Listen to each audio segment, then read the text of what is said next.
এই গল্পটি এমন এক হিরোর যে তার মৃত্যুর প্রতিশোধ নিতে ফিরে এসেছে, কারণ গত জন্মে তার নিজের সাথেই তার প্রাণ নিয়েছিল।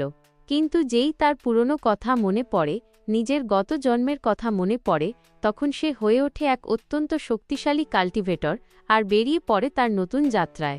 তো এই গল্পের শুরু হয় আর আমাদের সবার প্রথমে দেখানো হয় এক ডিভাইন স্টেটকে, যার নাম হলো ঝাও স্টেট, যেখানে শুরু হয়ে গিয়েছিল এক অত্যন্ত ভয়ঙ্কর লেভেলের যুদ্ধ। এই যুদ্ধ কোনো বাইরের লোকেদের কারণে নয়, বরং রাজ্যের ভেতরের লোকেদের মাধ্যমেই করা হচ্ছিল। অর্থাৎ আসলে এটি ছিল একটি সিভিল ওয়ার বা গৃহযুদ্ধ, যেখানে প্যালেস বা রাজপ্রাসাদ দখল করার জন্য সৈন্যবাহিনী বিশাল মাত্রায় বেড়ে চলেছিল। প্যালেসের ভেতর রক্ষা করার মতো সিপাহী খুব কমই বেঁচে ছিল, আর এই সেনার সেনাপতি এখন চলেই এসেছিল এসব কিছু ধ্বংস করার জন্য। আর এদের এই প্যালেসকে বলা হয় কিয়ানিউ প্যালেস, যা দেখতে খুবই সুন্দর লাগে, কারণ এর গঠন তৈরি ছিল একটি ময়ূরের মতো। কিন্তু এই সৌন্দর্য বেশি সময় পর্যন্ত টিকতে পারবে না, কারণ খারাপ লোকেদের ছায়া এর ওপর পড়ে গিয়েছিল। যেখানে তখনই ওই সেনার মধ্যে থেকে এক ব্যক্তি সামনে বেরিয়ে আসতে থাকে, যার নাম হলো ভেন ইয়াঙ্গু, যে সেনার প্রতিনিধিত্ব করছিল, আর তার ইশারাতেই এই সেনা এগিয়ে যাচ্ছিল।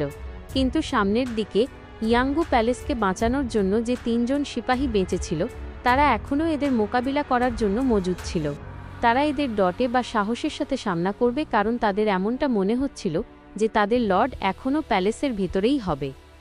এই কারণেই তাদের মধ্যে এক সিপাহী ভেন ইয়াঙ্গুকে বলতে শুরু করে যে, শেষমেশ তোমার সাহস কি করে হলো আমাদের কিয়ানিউ প্যালেস দখল করার? যদি তুমি এখনই নিজের পা পেছনে না সরাও, তবে আমাদের মহারাজা তোমাকে ছাড়বেন না, আর তারপর তো তুমি জানোই যে এর কি পরিণাম হবে। আর এই ভেন ইয়াঙ্গু আসলে হলো ঝাও স্টেটেরই জেনারেল, যার উদ্দেশ্য এই স্টেটকে নিয়ে একদমই ভালো নয়। যেখানে তখনই ওই বাফাদার সিপাহী নিজের তলোয়ার নিয়ে ভেন ইয়াঙ্গুর ওপর হামলা করার জন্য আসছিল। কিন্তু এটা তার দুর্ভাগ্য হয় যে তার হামলা করার আগেই ভেন ইয়াঙ্গুর সাথী নিজের অস্ত্রের সাহায্যে তাকে চিরে রেখে দিয়েছিল, আর তার প্রাণও নিয়ে নিয়েছিল।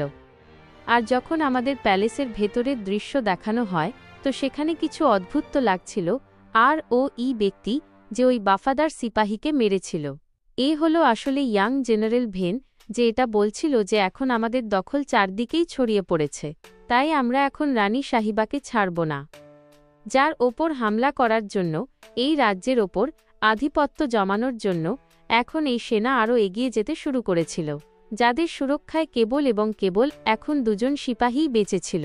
তখনই আমরা সামনে থেকে আসতে থাকা একটি রথ দেখতে পাই, যার ব্যাপারে এটা বলা হচ্ছিল যে মাস্টার উইজার্ড এসে গেছে, যার আসার মানে হলো যে এখন এখানে ধ্বংসলীলা চলতে চলেছে। আর শেষমেশ এই 2 সিপাহী কতক্ষণ আর কত মানুষের সামনে টিকতে পারবে? এদের দুজনেরই হাত কাঁপতে থাকে নিজেদের সামনের দৃশ্য দেখে, কারণ এদের সামনে দাঁড়িয়েছিল এদের মৃত্যু।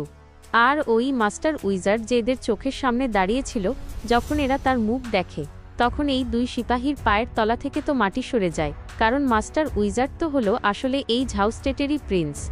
ওই সিপাহীরা বলে যে, ইয়াং মাস্টার, আমাদের আপনার থেকে এই আশা তো একদমই ছিল না। আর এই প্রিন্সের আসল নাম হলো ঝাও সিসা, যে এটা বলতে শুরু করে যে এখন আমার অনেক সময় হয়ে গেছে এম্পাররের অর্ডারের নিচে কাজ করতে করতে। এই কারণেই এখন সেই সময় এসে গেছে যখন আমি নিজের স্বপ্ন পূরণ করব। আর এখন এই ঝাও স্টেটের নতুন যে রাজা, সে হয়ে গেছে ঝাওফু নামের এক ব্যক্তি। আর এই রাজ্যের ওপর বর্তমানে যে লেডি রুল করছে, সে বলতে শুরু করে যে ওই মহিলা আমার সামনে কিছুই নয়। পরিষ্কার বলে যে ডিভাইন স্টেট থেকে আমাদের এই অর্ডার এসেছে যে এখন এই মহিলা ঝাও স্টেটের ওপর রুল করবে না, আর যেই ওই মহিলাকে প্রাণে মারবে তাকে অনেক বড় পুরস্কারও দেওয়া হবে। যে কথা শুনে ওই যে 2 সিপাহী বেঁচে ছিল, তারা তো নিজেদের হাতিয়ার তৎক্ষণাৎ ফেলে দেয়, কারণ এখন তাদের কাছে আর কি বা বেঁচে ছিল বাঁচানোর জন্য। তারা তো কেবল এই কথাটাই ভাবতে থাকে যে শেষমেশ এমনটা কিভাবে হলো, আর এমনটা কেন হলো। যেখানে এখন তখনই সীসা একটি ফ্লেয়ার জ্বালায় আর বলে যে গডস বা দেবতাদের সমন করো। যে কাজ পূর্ণ করার জন্য এখানে এসে গিয়েছিল মাস্টার উইজার্ড, যে নিজের স্ক্রিপচার বের করে সঙ্গে সঙ্গেই রিচুয়ালস ফলো করতে শুরু করে। আর এমনটা করার ফলে সত্যিই গডসদের বা দেবতাদের বাধ্য হতে হবে নিচে আসার জন্য, কারণ উইজার্ডের রিচুয়ালস পারফর্ম করার যে প্রসেস ছিল, তা সত্যিই অনেক বেশি ভয়ঙ্কর দেখাচ্ছিল। দেখে তো এমন মনে হচ্ছিল যেন ইভিলের শক্তির দ্বারা গডসদের ওপর কাবু করা হচ্ছে। আর তখনই আমাদের সেখানেই জিঞ্জিরে বাঁধা অবস্থায় দেখানো হয় এক ইভিল স্পিরিটওয়ালা ব্যক্তিকে, যেই নিজের বডি এনার্জি ছড়াতে শুরু করে দিয়েছিল। তো এই দৃশ্য আরও বেশি ভয়ঙ্কর হয়ে গিয়েছিল, কারণ ওই ইভিল স্পিরিটের মধ্যে এতটাই বেশি শক্তি থাকে যে সে নিজের আশেপাশে উপস্থিত প্রতিটি ওয়েপন বা অস্ত্রকে নিজের কাছে কন্ট্রোল করতে পারত। আর এমনটা করার ফলে সে যেই জিঞ্জিরে বাঁধা ছিল তাও আপনা আপনিই ভেঙে যায়, যেখানে সে সমস্ত ওয়েপন্স মিলিয়ে এক এমন ঘূর্ণি শুরু করে দিয়েছিল নিজের চারিপাশে। যার পর এখন আমাদের ফাইনালি দৃশ্য দেখানো হয় লেডি সেনজির, যে আসলে হয় মারা যাওয়া এম্পাররেরই স্ত্রী, আর এই সমস্ত শক্তিকে তাকেই মারার জন্য অ্যাক্টিভেট করা হচ্ছিল। কিন্তু লেডি সেনজিও কোনো দুর্বল লেডি ছিলেন না। তিনি তৎক্ষণাৎ নিজের পাওয়ারের ব্যবহার করেন এই হামলা আটকানোর জন্য, যার কারণে এখন আমাদের এখানে চারদিকেই এক অত্যন্ত ভয়ঙ্কর দৃশ্য দেখানো হয়। কিন্তু ওই ইভিল স্পিরিট নিজের কাজ পূর্ণ করেই যাবে, যার কারণে এখন সে তৎক্ষণাৎ নিজের এক অত্যন্ত ভয়ঙ্কর ওয়েপন বা অস্ত্র বের করে নিয়েছিল সামনের শিল্ডকে ব্রেক করার জন্য, যা লেডি সেনজি বানিয়ে রেখেছিলেন। আর যেই এই ইভিল স্পিরিট ধাক্কা খায় ওই শিল্ডের সাথে, এদের মাঝে যে লেভেলের পাওয়ার ক্ল্যাশিং হয় সেই দৃশ্য দেখতেই অনেক বেশি টেরিফাইং বা ভীতিজনক হয়ে গিয়েছিল। এই ইভিল স্পিরিট নিজের শক্তিকে বারবার আর ক্রমাগত বাড়াতেই থাকে, যার কারণে কিছুক্ষণ মেহনত করার ফলে অবশেষে সে ওটাকে হালকা ব্রেক করতে বা ভাঙতে সফলও হয়ে গিয়েছিল। আর যেহেতু ওই শিল্ড একটু ভেঙে গিয়েছিল, তাই পুরোটা ভাঙতেও বেশি দেরি লাগে না। আর এই ইভিল গোস্ট এত বেশি শক্তির সাথে হামলা করে যে ওই শিল্ড এক ঝটকার সাথেই ভেঙে যায়, আর সাথে সাথে ওই প্যালেসের ওপর যে ময়ূরের স্ট্রাকচার তৈরি ছিল সেটাও পুরোপুরি চুরমার হয়ে যায়। আর এই দৃশ্য দেখে সবাই শক হয়ে যায়, কারণ এখন এর ঠিক পরেই ওই ইভিল গোস্ট পৌঁছে যায় লেডি সেনজির সামনে, যা দেখতেই সত্যিই এত বেশি টেরিফাইং লাগে যে ছোট বাচ্চারা তো প্যান্টেই মুতে দেবে। যে লেভেলের ধ্বংসলীলা এখন ওই ইভিল স্পিরিট এই রাজ্যের ভেতর মাচিয়েছিল, তাতে তো পুরোটা জ্বলে ছাই হয়ে যায়। আর এটা ছিল এই গল্পের শুরু হওয়ার প্রথম ধাপ। আর গল্প এগিয়ে গিয়ে কানেক্ট হবে, তখন গিয়ে আমরা বুঝতে পারবো যে শেষমেশ এই হামলা কেন করা হয়েছিল। এক নোটের দ্বারা আমাদের এটা জানানো হয় যে এমপ্রেস জাফুকে ডিভাইন রিয়েলমের তরফ থেকে একটি অধ্যাদেশ জারি করা হয়েছিল, যাতে এটা লেখা ছিল যে কিয়ানিউ প্যালেসের এনশিয়েন্ট রেস্টকে প্রাণে মেরে ফেলা হোক, যার জন্য তারা পুরো কিয়ানিউ প্যালেসকেই জ্বালিয়ে ছাই করে দিয়েছিল। কিন্তু এসব কিছু হওয়ার পর ক্যাপিটালের ভেতরে আরও অনেক কিছুও হলো, কারণ তারপর ক্যাপিটালের ভেতর হঠাৎ করেই লোক এক এক করে মিস্টেরিয়াস বা রহস্যময়ভাবে মরতে শুরু করল। এই বিষয়গুলো পুরো ক্যাপিটালকেই বড়ই ধর্মসংকটে ফেলে দিয়েছিল, যার জবাব যখন উইজার্ডের কাছে চাওয়া হলো, তখন সে বলল যে ঝাউ স্টেটের ইভিলকে মেরে ফেলো, সব ঠিক হয়ে যাবে। এখন এই কাজকে আঞ্জাম দেওয়ার জন্য গল্প এখান থেকে শিফট হয় 20 দিন পর, যেখানে ঝাউ স্টেটের ক্যাপিটালের দৃশ্য বড়ই শুনশান লাগছিল, কারণ ক্যাপিটালের ভেতর ইভিল স্পিরিটের ছায়া থাকার কারণে চারদিকেই আতঙ্কের পরিবেশ ছিল। আর এখন আমাদের প্রথমবার দৃশ্য দেখানো হয় আমাদের মেইন হিরোর, যার নাম হয় নিং চেংজু, যে নিজের মাস্টার আর নিজের এক জুনিয়রের সাথে এখান দিয়ে যাচ্ছিল, যার জুনিয়রের নাম হয় নিং শাওলিং। তো সে বলতে থাকে যে সিনিয়র জলদি আসুন, কিন্তু যে নিংজু হয় সে একটু ভীতু কিসিমের লোক, তার ছোটখাটো জিনিসে ভয় লাগতে থাকে, তাই সে বলে যে চিন্তা করো না, আমি আসছি। আর যখন শাওলিং নিজের মাস্টারের সাথে এগিয়ে যাচ্ছিল, সেখানকার দৃশ্য দেখে তো চেংজু বেশ ভয়ও পাচ্ছিল, কারণ এখন এরা নিজের চোখের সামনে দেখতে পায় কিছু ডেড বডিজ আসতে। চেংজুর যে মাস্টার হন তার নাম হলো কিংশু, আর তিনি নিজের দুজন ডিসাইপল বা শিষ্যের উদ্দেশ্যে বলেন যে এগিয়ে চলো, আমাদের এখানে থামার কোনো প্রয়োজন নেই। যে লোকেরা এখান দিয়ে যাচ্ছিল তারা এটা জানায় যে এই ব্যক্তি যে মারা গেছে সে আসলে বিলং করত জেনারেল ইয়াঙ্গুর মেনশন থেকে, বরং এখন তো এই জায়গায় এত কফিনও বেঁচে নেই যত বেশি লোকের মৃত্যু হয়েছে। এমনটা বলা হয় যে হয়তো এমন হতে পারে লেডি সেনজি এদের অভিশাপ দিয়েছে। কিন্তু শাওলিং ঠিক এই মোমেন্টে ভয় দেখিয়ে দেয় চেংজুকে, যার ফলে যখন সে কফিনের সাথে ধাক্কা খায় তো হঠাৎ করেই দেখে নেয় তাতে পড়ে থাকা মানুষকে, যা দেখতেই খুব ভয়ানক লাগছিল, যাকে অর্থাৎ খুবই বিপজ্জনকভাবে মারা হয়ে থাকবে। তার শরীরের ওপর অনেকগুলো ঘা ছিল, আর ঠিক তার পাশেই পড়েছিল তার তলোয়ার। যখন শাওলিং এটা দেখার চেষ্টা করে তো এক ব্যক্তি বলে যে এসব কিছু দেখো না, যেখান থেকে তারপর তখনই ওই ওয়ার্কাররা ওই ডেড বডিজ নিয়ে যেতে থাকে। আর এই ডেড বডিজের সংখ্যা এখন এত বেশি বেড়ে গিয়েছিল যতটা কি তাদের কাছে তো কফিনও বেঁচে ছিল না। মাস্টার এসব কিছু দেখে শক হয়ে যান, কারণ এমন দৃশ্য তিনি নিজের জীবনে প্রথমবার দেখছেন। তিনি বুঝে যান যে অর্থাৎ এই জায়গায় কোনো অত্যন্ত ভয়ঙ্কর স্পিরিটের ছায়া আছে। শাওলিং বলতে শুরু করে চেংজুকে যে আপনি আমাকে বললেন না যে আপনার কোথায় চোট লেগেছে। চেংজু তাকে বলে যে চিন্তা করো না, আমার কোথাও চোট লাগেনি। কিন্তু শাওলিং তখনই নিজেই বাহানা বানাতে শুরু করে যে মাস্টার আমার তো চোট লেগে গেছে, আমাকে ডাক্তারের কাছে নিয়ে চলো, নয়তো আপনি নিজের সবথেকে প্রিয় ডিসাইপলকে হারিয়ে ফেলবেন। যার এই ব্যবহার তো চেংজু আর মাস্টার দুজনেই দেখছিলেন। মাস্টার যেই তাকে কিছু বলতে যাবেন তো তখনই ওই মোমেন্টে এখানে চলে আসে এক ব্যক্তি যার নাম হয় সাংশি। আর এ হয় আসলে মিনিস্ট্রি অফ রাইটসের ভাইস মিনিস্টার, যে এখানে এসেই সবার আগে মাস্টারের ওয়েলকাম করে আর তাকে বলে যে আপনি জলদি আমাদের সাথে জেনারেল ভেন ইয়াঙ্গুর মেনশনে চলুন, যেখানে ইভিল স্পিরিটের ছায়া আছে। তো মাস্টার যখন নিজের ডিসাইপলদের ব্যবহার দেখেন তো তাদের বলেন যে দেখো, কখনো খ্যাতি বাহানা বানানোতে আসে না, জীবনে পদক্ষেপ নিতে হয় আর রিস্কও নিতে হয়। যা শুনে শাওলিং তৎক্ষণাৎ এগিয়ে যেতে থাকে আর ঠিক তার পেছনে পেছনে চেংজুও যাচ্ছিল। কিন্তু এদের মধ্যে কারো এই কথার আন্দাজ ছিল না যে এরা কত বড় বিপদ ডেকে আনতে চলেছে। সাথে সাথে এরা যখন জেনারেলের মেনশনের দিকে যাচ্ছিল তো এই রাস্তা তো দেখতে বেশ বিপজ্জনক লাগছিল। শাওলিংয়ের তো আত্মা কাঁপছিল এত সরু রাস্তা দিয়ে যাওয়ায়।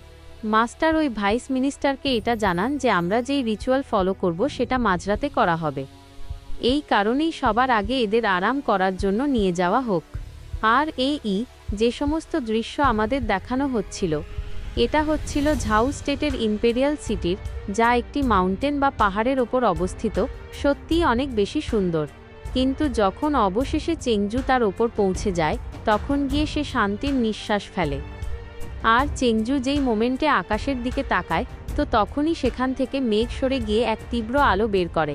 কিন্তু এসব কিছু দেখার কারণে হঠাৎ করেই তার এক অদ্ভুত ভিজন আসতে থাকে। তার নিজের চোখের সামনে এক ডিভাইন রিয়েলাম নজরে আসছিল, যেখানে সাথে সাথে এক লেডি মাস্টার নজরে আসে। কিন্তু ঠিক ওই মোমেন্টে শাওলিং তার ভিজন ভেঙে দেয় তাকে জাগিয়ে, যাতে চেংজুর রাগত হয়। কিন্তু অবশেষে সে আর কী বা করতে পারত, বরং সে তো বন্ধুকে রাগিয়ে এখান থেকে চলে যায়। চেংজু নিজের ভিজন সম্পর্কে ভাবে তো, কিন্তু সে কিছু করতে পারে না। যার পর এখন মাঝরাতের সময় হয়ে গিয়েছিল আর এরা দুজন সিপাহীর সাথে পৌঁছে গিয়েছিল ওই মেনশনেরই সামনে। কিন্তু ওই মোমেন্টে যেই মাস্টার নিজের রিচুয়ালকে একটু এগিয়েছিলেন তো এক হাওয়ার ঘূর্ণাবর্ত শুরু হয়ে গিয়েছিল। যেন এমন মনে হচ্ছিল যে ওই ইভিল স্পিরিট এদের ওয়ার্ন করছে যে প্লিজ ভেতরে এসো না, ভেতরে আসলে তোমরা মারা যাবে। যেই মোমেন্টে তখনই মাস্টার বলতে থাকেন লর্ডস্টংয়ের উদ্দেশ্যে, দেখো আমার তো বয়স পার হয়ে গেছে এসব কিছু করতে করতে, কিন্তু আমার এই দুই ডিসাইপল এখনও বাচ্চাই। আর এই কথা তো আপনিও জানেন যে এটা কোনো ছোটোখাটো ম্যাটার একদমই নয়, কারণ যদি আমার ডিসাইপল এই ইভিল অরা দ্বারা এফেক্ট হয়ে যায় তো তারা এর মধ্যে তো থাকতেই পারবে না। যে কথা শুনে ওই মিনিস্টার এটা বলতে শুরু করে যে টোস্ট মাস্টার আপনি কি বলতে চান, যার ফলে মাস্টার তৎক্ষণাৎ এখানে ব্যবহার করতে শুরু করেন নিজের কয়েন বা মুদ্রার, যা একটি খুব কামাল বা চমৎকার জিনিস, আর তিনি ওটা দিয়েই সত্যিরও খোঁজ লাগান। মাস্টার এটা বলতে শুরু করেন যে এখানের যে ওনার সে আজ থেকে 3 দিন আগেই মারা গেছে, কিন্তু তার বডির যে ডার্ক এনার্জি তা এখনও আমাদের চারপাশেই বইছে। আর আমি এই কথার গ্যারান্টি দিতে পারি যে সে নিশ্চয়ই আমাদের মধ্যে কাউকে না কাউকে কন্ট্রোলে নেওয়ার চেষ্টা করবে, কারণ সে কাউকে নিজের হোস্ট বানাতে চায় আর নিজের উদ্দেশ্যে সফল হতে চায়। যেখানে সাথে সাথে আমরা ওই ইভিল স্পিরিটের ছায়াও দেখতে পাই। আর ওই কয়েন যেই মাস্টার ফেরত নেন তো সেখান থেকে সব কিছু গায়েব হয়ে যায়। আর তিনি বলতে থাকেন মিনিস্টারকে, এখন আপনি আমাকে জলদি বলুন যে এসব কিছু জেনেও কি আপনি এটা চান যে আমি এটা কন্টিনিউ রাখি। যে কথা শুনে ওই মিনিস্টার এটা বলতে থাকে যে আমি বুঝতে পেরেছি যে আপনি এক খুব যোগ্য ব্যক্তি, আর আমি ক্ষমা চাই যদি আপনাকে আমার কারণে কোনো সমস্যা হয়ে থাকে, তো তাই আপনারা সবার আগে গিয়ে নিজের রেস্টরুমে আরামও করতে পারেন। যার জন্য এরা সবাই যেতে থাকে। আর সেখানেই বসে থাকা আমরা এক পাখিকে দেখতে পাই যে চেংজুর মাথার ওপর দিয়েই এখানে সেখানে যাচ্ছিল। যার পর আমরা মাস্টার আর তার দুজন ডিসাইপলকেই দেখি যারা আরাম করছিল নিজেদের রুমের ভেতর। শাওলিং মাস্টারকে সবার আগে এক ভিজে তোয়ালে দেয় আর তাকে বলে যে আপনি এটা দিয়ে নিজের মুখ ধুয়ে নিন। চেংজু যখন দরজাকে বন্ধ করছিল তো সে আবারও চাঁদের দিকে দেখার চেষ্টা করে, কিন্তু তার এবার কিছুই নজরে আসে না। মাস্টার নিজের দুজন ডিসাইপলকেই এটা বোঝান যে আমি যেই রিচুয়াল পারফর্ম করব সেই সময় তোমাদের দুজনকেই নিজেদের মাইন্ড একদম পিওর রাখতে হবে। ভুল করেও কোনো ইয়ার্কি বা কিছু সেখানে করার চেষ্টা করো না, কারণ যদি তোমাদের ধ্যান সরে যায় তো ওই ইভিল স্পিরিট তোমাদের বডির ওপরও কবজা করতে পারে। এই কথা শুনে চেংজু ভয় পেয়ে যায়, কিন্তু শাওলিংয়ের তো বেশ মজাই লাগছিল। মাস্টার বলেন যে যদি এমন কিছু হয়ও তো আমার কাছে আশা রেখো না যে আমি তোমাদের বাঁচাতে পারবো। তাই তিনি আবারও জিজ্ঞাসা করেন যে চেংজু আর শাওলিং তোমরা কি আমার কথা ভালোভাবে বুঝতে পেরেছ? তারা দুজনেই বলে যে একদম মাস্টার, আমরা নিজেদের কাজ করার জন্য তৈরি। মাস্টার বলেন যে ঠিক আছে, আমি এখন এখান থেকে খাবার আনার জন্য যাচ্ছি, ততক্ষণ তোমরা নিজের কাল্টিভেশনের ওপর ধ্যান দাও। আর আমি আবারও বলে যাচ্ছি যে তোমরা কোনো গণ্ডগোল করো না। এরপর আমাদের মাস্টারকে বাইরের দিকে যেতে দেখানো হয়, কিন্তু তার নজর এটাতেই ছিল যে শেষমেশ এখানে কি গণ্ডগোল হয়েছে। শাওলিং বাইরে গিয়ে দেখে যেখানে মাস্টার এখন চলে গিয়েছিলেন, কিন্তু যে চেংজু হয় সে তৎক্ষণাৎ নিজের কাল্টিভেশন করায় ধ্যান দিতে শুরু করেছিল। আর যখন সে এসব করছিল তো ওই মোমেন্টে পেছন থেকে এসে শাওলিং তার মুখ ধরে নিয়েছিল, যার ফলে চেংজু তো ভয় পেয়ে যায়। এখন তাকে বলে যে চেংজু, তুমি কি এই ব্যাপারটা নোটিস করেছো যে যেইভাবে আমাদের মাস্টার আমাদের দিকে দেখেছিলেন তা সত্যিই খুব বেশি অদ্ভুত ছিল। চেংজু বলে যে আগে আমার মুখ তো খোলো, আর এমনিতে তোমার এসব কিছু বলার মানে কি আমাদের মাস্টারের সাথে কিছু হয়ে গেছে? শাওলিং বলে যে আমাদের মাস্টার আমাদের সেম ওইভাবেই দেখেছিলেন যেমন লোকে সোনা দানাকে দেখে। কে জানে, এমনও হতে পারে যে হয়তো তিনি আমাদের বিক্রি করতে চলেছেন, কারো সাথে সওদা করতে চলেছেন। যে কথা শুনে চেংজু তাকে বলে যে তুমি কি পাগল হয়ে গেছো? আমাদের মাস্টার শেষমেশ আমাদের কেন বিক্রি করবেন? শাওলিং বলে যে এই কথা তুমিও জানো, যখন শূকর বড় আর মোটা হয়ে যায় তো তাদের কেটে খেয়ে নেওয়া হয়, আর তেমনই হয়তো এখন আমাদেরও সময় এসে গেছে। কিন্তু তোমাকে এসে বলার লাভটাই কি? কারণ তুমি তো বেকুব আর তোমাকে কিছুই বুঝতে পারা যায় না। তো চেংজু তার কথায় কান দেয় না আর আবারও নিজের কাল্টিভেশনেই লেগে যায়। কিন্তু যখন সে এমনটা করছিল তো আবারও তার মনে ওই সমস্ত জিনিস আসতে থাকে। সে ওই ডিভাইন রিয়েলমকে দেখে আর এক লেডিকেও দেখে। এর কারণে আবারও তার নজর যায় চাঁদের ওপর। এমনকি এই ব্যাপারে সে তো শাওলিংকেও বলার চেষ্টা করে যে এই মাত্র আমি এক খুবই অদ্ভুত জিনিস দেখলাম। সে বলে যে আমি যেমন যেমন করে প্যালেসের কাছে যাচ্ছি আমার এই যে ফিলিংস তা আরও বেশি স্ট্রং হতে থাকছে। যে কথা শুনে শাওলিং তাকে বলে যে কোথাও এমন তো নয় যে তোমার ভাগ্য চমকাতে চলেছে বা তুমি কোনো ক্যানন ইভেন্টের অংশ যা আজ পূরণ হতে চলেছে, বরং সে তো প্রিটেন্ডও করতে থাকে যে আমার সিনিয়র হলো চুজ করা ব্যক্তি, তার ভাগ্য চমকাতে চলেছে, তাকে বেছেছে গড আর এখন সে বাঁচাবে এই দুনিয়াকে। যার কথার কোনো সেন্স হয় না, কিন্তু চেংজু এর জন্য বেশ বেশি সিরিয়াস। সে বলে যে কোথাও এটা ওই লেজেন্ডারি এনচ্যান্টমেন্ট তো নয়। যে কথা শুনে শাওলিং বলে যে সিনিয়র, আপনার ভাগ্য এত ভালো তো নয় যে আপনার সাথে এমনটা হবে, কিন্তু চলো আপনার সাহস বাড়ানোর জন্য আমি এটা বলতে পারি যে আপনার জন্ম একই গ্রেটনেস বা মহত্বের জন্য হয়েছে, অর্থাৎ আপনি হবেন এই দুনিয়ার সবথেকে মহান কাল্টিভেটর। যার পর এখন আমাদের এখান থেকে দৃশ্য দেখানো হয় জেনারেল ভেন ইয়াঙ্গুর আসল মেনশনের। আর এই জায়গা তো বাইরের দিক থেকে দেখতেই অনেক বেশি টেরিফাইং লাগছিল। মিনিস্টার জানান যে দেখুন, এটাই হলো জেনারেল ভেন ইয়াঙ্গুর মেনশন, আর যখন থেকে তার মৃত্যু হয়েছে এই জায়গা তো এমনই পড়ে আছে, কিন্তু এগিয়ে যেতে তো এদের বেশ ভয়ও লাগে। যেই মোমেন্টে মাস্টার যেই সামনের দিকে ধ্যান দিয়েছিলেন তো এক অদ্ভুত হাওয়া চলতে শুরু করেছিল, আর তখনই পেছন থেকে আওয়াজ আসে যে তুমি খুব মাসুম বা নিষ্পাপ। কিন্তু এই ব্যবহার তো করছিল শাওলিং, যাকে মাস্টার বলেন যে প্লিজ এমন ব্যবহার করো না। কিন্তু এখন সত্যিই এক ইভিল স্পিরিটের আওয়াজ আসে যে আমি খুব মাসুম। যে আওয়াজ শুনে সত্যিই এখানে সবাই সজাগ হয়ে যায়, নিজের তলোয়ার তৈরি করে নেয়। মিনিস্টার মাস্টারকে জানাতে থাকে যে এই আওয়াজ আমার লাগছে একদম সেম টু সেম জেনারেল ভেন ইয়াঙ্গুরই মতো। যে কথা শুনতেই মাস্টার তৎক্ষণাৎ নিজের দুজন ডিসাইপলকে কিছু প্রোটেক্টিভ তালিসমান বা কবজ দিয়ে দেন, আর বলেন যে যদি তোমাদের সাথে কোনো গণ্ডগোল হয় তো পরে আমি তোমাদের বাঁচাতে পারবো। কিন্তু এখন হঠাৎ করেই কিছু অদ্ভুত জিনিসও হতে শুরু করেছিল, কারণ এখন দৃশ্য কিছু এমন হয়ে গিয়েছিল যেন এটা হয়ে গেছে এক ইভিল হাউস। যার দরজা আপনা আপনিই খুলে যায় এদের ভেতরে ডাকার জন্য।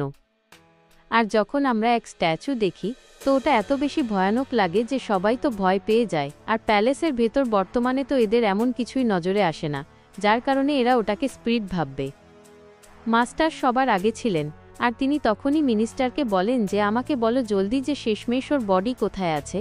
যার ব্যাপারে মিনিস্টার জানায় যে তার বডিতে তো আপনা আপনি আগুন লেগে গিয়েছিল, আর এই জ্বলন্ত আগুনে আমরা জেনারেলকে বাঁচাতে পারিনি। যে কথা শুনে তো এদের আরও বেশি ভয় লাগতে থাকে। চেংজু বলে যে জুনিয়র, আমি তোমাকে বাঁচাব। শাওলিং বলে যে হ্যাঁ, ও তো দেখছে যে কে বেশি ভীতু।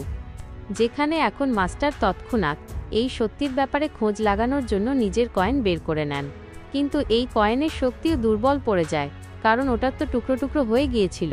আর এখানে যে রেড লাইট জ্বলছিল তা হঠাৎ করেই ব্লু কালারে চেঞ্জ হয়ে যায়। মাস্টার বলেন যে চিন্তা করো না, আমার কাছে আরও অনেক উপায় মজুত আছে। আর তিনি নিজের কিছু ফ্লাইং বলস নিয়ে চলে আসেন, কিন্তু তখনই হঠাৎ করে সেখান থেকে ওই স্ট্যাচু গায়েব হয়ে যায়, যার ব্যাপারে সবাই ভাবছিল যে ওটা কোথায় গেল। যা তৎক্ষণাৎ চলে আসে এদের ঠিক পেছনে, আর সে সবাইকে মারার জন্য তাদের ওপর পড়তেও চলেছিল, যেখান থেকে মাস্টার নিজের 2 ডিসাইপলকে বাঁচিয়ে নিয়েছিলেন। কিন্তু এক সিপাহী ভুল করে তার সাথে ধাক্কা লেগেই মারা যায়। মিনিস্টার আরও দ্বিতীয় সিপাহীর তো আত্মা কেঁপে যায় এই দৃশ্য দেখে, যার কারণে এখন সে তৎক্ষণাৎ এখান থেকে পালানোর চেষ্টা করতে থাকে নিজের প্রাণ বাঁচানোর জন্য। কিন্তু ইভিল গোস্ট দরজাকে বন্ধ করে দিয়েছিল, আর স্ট্যাচু আবারও উড়ে এখন এই সিপাহীটিকেও প্রাণে মেরে ফেলে, আর বাকি লোকেদের নিজের টার্গেট বানাতে থাকে। তো তারপর তার মোকাবিলা করার জন্য এখন সামনে চলে আসেন মাস্টার, আর তিনি বলেন যে এখন একটু আমার সামনা করে দেখাও। যার ব্রোঞ্জ বলস অনেক